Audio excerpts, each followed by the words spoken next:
বহরমপুর শহরে এবার lifestyle club, join the arena club at golden retreat. Spa, salon, swimming pool থেকে restaurant, launch বার, জেলার একমাত্র discotheque ignition. Enjoy your quality time with golden retreat. Don't miss. Hariharpara থানার নসিপুর সর্দারপাড়া এলাকায় যুবকের ঝুলন্ত দেহ উদ্ধারে চাঞ্চল্য ছড়ালো। পারিবারিক অশান্তির জেরে আত্মঘাতী বলে দাবি পরিবারের। জানা গিয়েছে, নসিপুর সর্দারপাড়া এলাকার বাসিন্দা রুবেল সর্দারের কয়েক মাস আগে বিয়ে হয় তর্তিপুর এলাকায়। বিয়ে নিয়ে অশান্তি চলছিল কিছুদিন থেকেই। সোমবার সকালে দেখা যায় বাড়ি থেকে কিছুটা দূরে একটি আমবাগানে উদ্ধার হয় ওই যুবকের ঝুলন্ত মৃতদেহ। খবর পেয়ে পুলিশ পৌঁছে দেহ উদ্ধার করে ময়নাতদন্তের জন্য মুর্শিদাবাদ মেডিকেল কলেজ হাসপাতালে পাঠায়।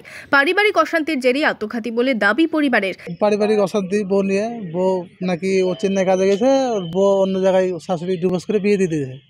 এবার ও আবার চেন্নাই থেকে বাড়ি এসে বউটাকে আবার নিয়ে গেছে ফোনে। বউটাকে নিয়ে গিয়ে কলকাতায় ঘর ভাড়ায় থাকে।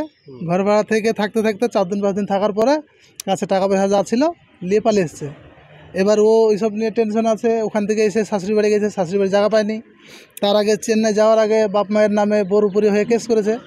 এবার ওই ভয়ে হয়তো বাড়িতে উঠতে দেবে কি দিবে না বলে টেনশনে এই কাজ করেছে। এই ঘটনায় শোকের ছায়া নেমে এসেছে এলাকা জুড়ে।